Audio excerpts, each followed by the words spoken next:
ਵਾਹਿਗੁਰੂ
ਵਾਹਿਗੁਰੂ ਜੀ ਕਾ ਖਾਲਸਾ ਵਾਹਿਗੁਰੂ ਜੀ ਕੀ ਫਤਿਹ।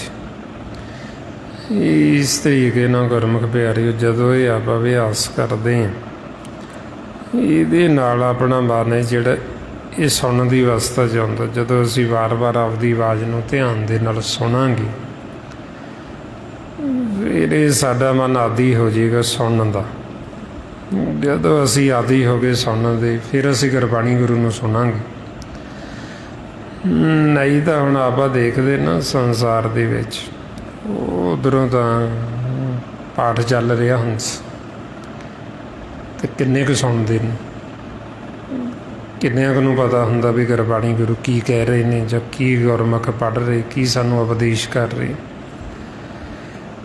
ਉਹ ਸਾਨੂੰ ਤਾਂ ਨਹੀਂ ਪਤਾ ਲੱਗਦਾ ਕਿਉਂਕਿ ਸਾਡੀ ਅਵਸਥਾ ਹੀ ਨਹੀਂ ਸੁਣਨ ਦੀ, ਸੁਣਦੇ ਹੀ ਨਹੀਂ ਅਸੀਂ। ਹੁਣ ਜਦ ਤੱਕ ਸੁਣਾਂਗੇ ਨਹੀਂ ਤੇ ਸਾਡੇ ਮਨ ਤੋਂ ਮੈਲ ਕਿਵੇਂ ਉਤਰੇਗੀ। ਮਹਾਰਾਜ ਤਾਂਹੀਓ ਸਾਨੂੰ ਫਿਰ ਸਮਝਾਉਂਦੇ ਵੀ ਇਹ ਗੁਰਬਾਣੀ ਨੂੰ ਸੁਣਨ ਵਾਸਤੇ ਵੀ ਪਹਿਲਾਂ ਸਾਨੂੰ ਸਿਮਰਨ ਕਰਨਾ ਪੈਂਦਾ, ਸਿੱਧਾ ਨਹੀਂ ਅਸੀਂ ਸੁਣ ਸਕਦੇ। ਕਿਉਂਕਿ ਜਦੋਂ ਅਸੀਂ ਆਦੀ ਹੀ ਨਹੀਂ ਸੁਣਨ ਦੇ ਤੇ ਫਿਰ ਅਸੀਂ ਇੱਕਦਮ ਥੋੜ੍ਹੀ ਬੈਠ ਜਾਵਾਂਗੇ ਵੀ ਆਖੀਏ ਵੀ ਅਸੀਂ ਬੈਠ ਗਏ ਤੇ ਅਸੀਂ ਸੁਣ ਲਾਂਗੇ। ਉਹ ਮਨ ਨੇ ਟਿਕਣਾ ਹੀ ਨਹੀਂ, ਮਨ ਨੇ ਭੱਜਾ ਫਿਰਨਾ ਵਿਚਾਰਾਂ 'ਚ ਫੁਰਨਿਆਂ 'ਚ, ਉਹਨੇ ਬੈਠਣਾ ਹੀ ਨਹੀਂ। ਬੇਸ਼ੱਕ ਅਸੀਂ ਤਨ ਕਰਕੇ ਤਾਂ ਬੈਠ ਜਾਵਾਂਗੇ ਵੀ ਚਲੋ ਬੈਠੇ ਹਾਂ ਜੀ, ਬੈਠ ਜਾਂਦੇ 10 ਮਿੰਟ ਅੱਧਾ ਘੰਟਾ ਬੈਠ ਜਾਂਦੇ, ਪਰ ਉਹ ਬੈਠੇ ਵੀ ਨਹੀਂ। ਮਨ ਨੇ ਤਾਂ ਹਾਜ਼ਰ ਹੀ ਨਹੀਂ ਹੋਣਾ, ਮਨ ਤਾਂ ਹੋਰ ਪਾਸੇ ਹੀ ਡਾਰੀਆਂ ਮਾਰੀ ਜਾਣਾ, ਭੱਜਾ ਫਿਰਨਾ ਤੇ ਉਹ ਸਮਝ ਹੀ ਨਹੀਂ ਲੱਗਣੀ ਵੀ ਸਾਨੂੰ ਕੀ ਗੁਰਮੁਖ ਪੜ੍ਹ ਰਹੇ, ਕੀ ਸਾਨੂੰ ਗੁਰਬਾਣੀ ਗੁਰੂ ਕਹਿ ਰਹੇ। ਤਾਂ ਫਿਰ ਆਵਾ ਨੂੰ ਸਮਝਾਉਂਦੇ ਵੀ ਪਹਿਲਾਂ ਸਿਮਰਨ ਕਰਕੇ ਮਨ ਨੂੰ ਸਹਿਜ ਅਵਸਥਾ ਦੇ ਵਿੱਚ ਲੈ ਕੇ ਆਓ ਤਾਂ ਕਿ ਇਹ ਸੁਣਨ ਦਾ ਆਦੀ ਹੋਵੇ। ਫਿਰ ਇਹ ਜਿਹੜਾ ਸੁਣਨਾ ਇਹ ਇੱਕ ਬਹੁਤ ਵੱਡੀ ਸ਼ਕਤੀ ਹੈ। ਸੁਣ ਅਸੀਂ ਫੇਰ ਹੀ ਸਕਦੇ ਹਾਂ ਜੇ ਮਨ ਵਿਚਾਰਾਂ ਤੋਂ ਰਹਿਤ ਹੋ, ਨਹੀਂ ਤਾਂ ਇਹ ਸੁਣਦਾ ਨਹੀਂ। ਫਿਰ ਜਦੋਂ ਅਸੀਂ ਸੁਣਨ ਦਾ ਸੁਭਾਅ ਬਣਾ ਲਿਆ ਫਿਰ ਆਪਣਾ ਬੋਲਣ ਨੂੰ ਚੇਤੀ ਨਹੀਂ ਕਰਨਾ, ਬੋਲੀਏ ਕੀ ਵੀ ਸੁਣੀ ਜਾਈਏ ਬਸ। ਤੇ ਬੋਲਣਾ ਕੀ ਹੈ ਫਿਰ? ਜੇ ਬੋਲਾਂਗੇ ਇਹ ਮਾਲਕ ਦੀ ਵਡਿਆਈ ਕਰਾਂਗੇ, ਉਹਦੀ ਉਸਤਤ ਕਰਾਂਗੇ, ਉਹਦੇ ਗੁਣ ਗਾਵਾਂਗੇ, ਨਹੀਂ ਤਾਂ ਚੁੱਪ ਹੋ ਜਾ। ਆਈਓ ਮਹਾਰਾਜ ਕਹਿੰਦੇ ਵੀ ਭਗਤਾਂ ਦੀ ਚਾਲ ਜਿਹੜੀ ਉਹ ਸੰਸਾਰ ਤੋਂ ਵੱਖਰੀ ਹੁੰਦੀ, ਵੱਖਰੀ ਵੀ ਉਹ ਬਹੁਤਾ ਨਹੀਂ ਬੋਲਦੇ। ਕਿਉਂ? ਕਿਉਂਕਿ ਉਹ ਸੁਣਨ ਦੇ ਆਦੀ ਹੋ ਜਾਂਦੇ ਸੀ। ਉਹ ਫਿਰ ਅੰਦਰੋਂ ਮਾਲਕ ਦੀ ਆਵਾਜ਼ ਨੂੰ ਸੁਣੀ ਜਾਂਦੇ, ਨਾਮ ਨੂੰ ਸੁਣੀ ਜਾਂਦੇ, ਸੁਣ ਸੁਣ ਕੇ ਉਹ ਸੁੱਖ ਲੈਂਦੇ, ਆਨੰਦ ਲੈਂਦੇ। ਉਹ ਫਿਰ ਓਨਾ ਕੀ ਬੋਲਦੇ ਜਿੰਨਾ ਕੁ ਲੋੜ ਹੈ, ਸੰਸਾਰ ਦਾ ਬਹੁਤਾ ਨਹੀਂ ਬੋਲਦੇ।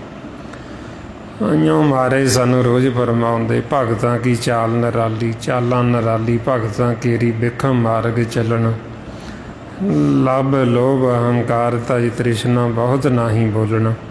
ਵੀ ਉਹ ਨਹੀਂ ਬਹੁਤਾ ਬੋਲਦੇ। ਉਹ ਤਾਂ ਨਹੀਂ ਬੋਲਦੇ ਕਿਉਂਕਿ ਜਦੋਂ ਬੋਲਦੇ ਉਹਨਾਂ ਦਾ ਸਹਿਜ ਟੁੱਟਦਾ। ਬਈ ਜਦੋਂ ਅਸੀਂ ਸੰਸਾਰ ਦੀ ਗੱਲ ਕਰਾਂਗੇ ਬਹੁਤੀ, ਉਹ ਸਹਿਜ ਤੋਂ ਬਾਹਰ ਆ ਕੇ ਕਰਾਂਗੇ। ਉਹ ਫਿਰ ਇਸ ਕਰਕੇ ਉਹ ਚਾਹੁੰਦੇ ਹੀ ਨਹੀਂ ਵੀ ਅਸੀਂ ਸਹਿਜ ਤੋਂ ਬਾਹਰ ਆਈਏ। ਸਹਿਜ ਦੇ ਵਿੱਚ ਆਨੰਦ ਹੈ, ਘਰ ਦੇ ਵਿੱਚ ਆਨੰਦ ਹੈ।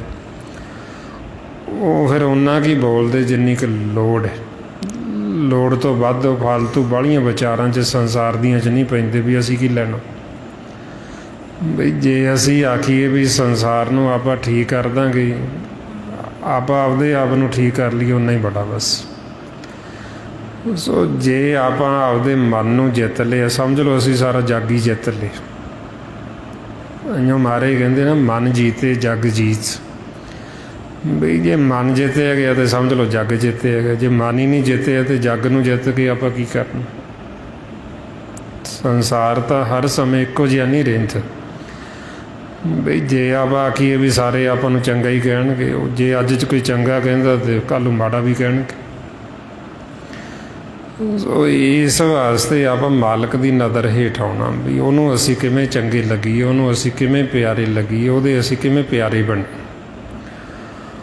ਹੁਣ ਤਾਈਓ ਫਿਰ ਜਿਨ੍ਹਾਂ ਗੁਰਮੁਖਾਂ ਨੇ ਮਾਲਕ ਦੇ ਨਾਲ ਪ੍ਰੀਤ ਪਾਈ ਅਤੇ ਉਹ ਫਿਰ ਸੁਖੀ ਹੋ ਗਏ। ਅਤੇ ਜਿਹੜੇ ਜੀਵ ਹੁਣ ਦੌਦਾ ਬਸ ਉਹਨਾਂ ਨੂੰ ਤਾਂ ਫਿਰ ਉਹ ਨਹੀਂ ਚੰਗੇ ਲੱਗੇ। ਹੁਣ ਜੇ ਆਪਾਂ ਆਖੀਏ ਭਗਤਾਂ ਨੂੰ ਸਾਰੇ ਪਸੰਦ ਕਰਦੇ ਸੀ ਜਾਂ ਸਾਰੇ ਉਹਨਾਂ ਨੂੰ ਚੰਗੇ ਕਹਿੰਦੇ ਸੀ, ਜੇ ਉਹਨਾਂ ਨੂੰ ਸਾਰੇ ਚੰਗੇ ਕਹਿੰਦੇ ਹੁੰਦੇ ਫਿਰ ਬਾਬਾ ਕਬੀਰ ਜੀ ਇਉਂ ਆਪਾਂ ਨੂੰ ਕਿਉਂ ਕਹਿੰਦੇ, ਜਬ ਹਮ ਏਕੋ ਏਕ ਘਰ ਜਾਨੇ ਹਾਂ ਤਬ ਲੋਗੇ ਕਾਹੇ ਦੁੱਖ ਮਾਨੇ। ਜਦੋਂ ਅਸੀਂ ਇੱਕ ਨੂੰ ਜਾਣ ਲਿਆ, ਮਾਲਕ ਨੂੰ, ਅਤੇ ਲੋਕਾਂ ਨੂੰ ਬੜਾ ਦੁੱਖ ਲੱਗਿਆ। ਉਹ ਤਾਂ ਕਰਕੇ ਫਿਰ ਕਹਿੰਦੇ ਕਿਉਂਕਿ ਉਹਨਾਂ ਦੇ ਨਾਲ ਸਾਰੇ ਸਹਿਮਤ ਨਹੀਂ ਸੀ। ਸਹਿਮਤ ਤਾਂ ਵਿਰਲੇ ਵਿਰਲੇ ਹੁੰਦੇ, ਬਹੁਤੇ ਤਾਂ ਉਹਨਾਂ ਦੇ ਖਿਲਾਫ ਹੀ ਹੁੰਦੇ, ਉਹਨਾਂ ਦੇ ਉਲਟ ਹੀ ਹੁੰਦੇ। ਇਸ ਵਾਸਤੇ ਹੁਣ ਆਪਾਂ ਕੋਸ਼ਿਸ਼ ਕਰਨੀ ਵੀ ਜੋ ਸਤਿਗੁਰੂ ਆਪਾਂ ਨੂੰ ਮਾਰਗ ਦੱਸ ਰਹੇ, ਇਹਨਾਂ ਦੇ ਦੱਸੇ ਹੋਏ ਮਾਰਗ 'ਤੇ ਚੱਲਣ ਵਾਸਤੇ ਵੱਧ ਤੋਂ ਵੱਧ ਆਪਾਂ ਅਭਿਆਸ ਕਰਨਾ। ਗੁਰਬਾਣੀ ਗੁਰੂ ਨੂੰ ਜਦੋਂ ਪੜ੍ਹਦੇ ਹਾਂ ਧਿਆਨ ਨਾਲ ਸੁਣਨਾ, ਵਿਚਾਰਨਾ ਵੀ, ਤਾਂ ਕਿ ਸਾਡਾ ਮਨ ਪਾਸੇ ਨਾ ਜਾਵੇ, ਅਤੇ ਵੱਧ ਤੋਂ ਵੱਧ ਆਪਾਂ ਸਤਸੰਗਤ ਕਰਨੀ। ਇਹ ਜੋ ਸਾਰਾ ਭੇਦ ਗੁਰਬਾਣੀ ਗੁਰੂ ਦੁਆਰਾ ਆਪਾਂ ਨੂੰ ਦਿੱਤਾ ਮਹਾਂਪੁਰਖਾਂ ਨੇ, ਭਾਈ ਸਾਹਿਬ ਭਾਈ ਸੇਵਾ ਸਿੰਘ ਜੀ ਧਰਮਾਲਾ, ਉਹ ਉਸੇ ਗਿਆਨ ਦੀ ਆਪਾਂ ਸਾਂਝ ਪਾਉਂਦੇ ਹਾਂ ਵੀ ਤਾਂ ਕਿ ਇਹ ਗਿਆਨ ਆਪਾਂ ਨੂੰ ਵੀ ਦ੍ਰਿੜ ਹੋ ਜੇ, ਸਾਡੇ ਹਿਰਦੇ 'ਚ ਵਸ ਜੇ, ਆਪਾਂ ਨੂੰ ਭੁੱਲੇ ਨਾ, ਵਿਸਰੇ ਨਾ। ਅਤੇ ਆਪਾਂ ਇਹ ਗਿਆਨ ਦੀ ਮੱਤ ਦੇ ਕੇ ਮਨ ਨੂੰ ਘਰ ਲੈ ਚੱਲੀਏ, ਇਹਨੂੰ ਘਰ ਬਿਠਾਈਏ ਅਤੇ ਇਹਨੂੰ ਸੁੱਖ ਦੇਈਏ। ਸੋ ਇੰਨੀਆਂ ਬੇਨਤੀਆਂ, ਇੰਨੇ ਵਿਚਾਰ ਕਰਦਿਆਂ ਹੋਏ, ਜੇ ਕੋਈ ਐਸਾ ਸ਼ਬਦ ਬੋਲਿਆ ਗਿਆ ਹੋਵੇ ਸੰਗਤ ਅਤੇ ਸਤਿਗੁਰੂ ਬਖਸ਼ਣਯੋਗ ਨੇ, ਬਖਸ਼ ਦੇਣਾ ਜੀ। ਵਾਹਿਗੁਰੂ ਜੀ ਕਾ ਖਾਲਸਾ, ਵਾਹਿਗੁਰੂ ਜੀ ਕੀ ਫਤਿਹ। ਵਾਹਿ